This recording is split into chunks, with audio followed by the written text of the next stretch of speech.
ഒരുപാട് വെല്ലുവിളികൾക്കും വിവാദങ്ങൾക്കും ഒടുവിൽ നിയമസഭാ സെക്രട്ടറി ഡോക്ടർ എൻ കൃഷ്ണകുമാർ ദീപം തെളിയിച്ചു.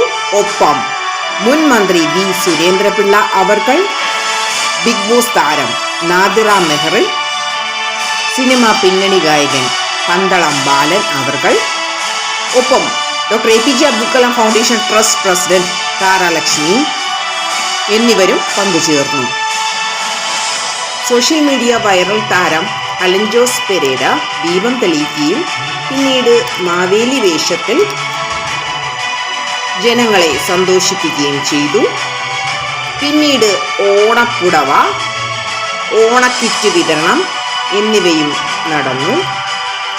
അതിനുശേഷം കുഞ്ഞുമക്കളുടെ കലാപരിപാടികൾ, സിനിമാ ഗാനങ്ങളും കവിതയും മറ്റംഗങ്ങൾ ആലപിക്കുകയുണ്ടായി.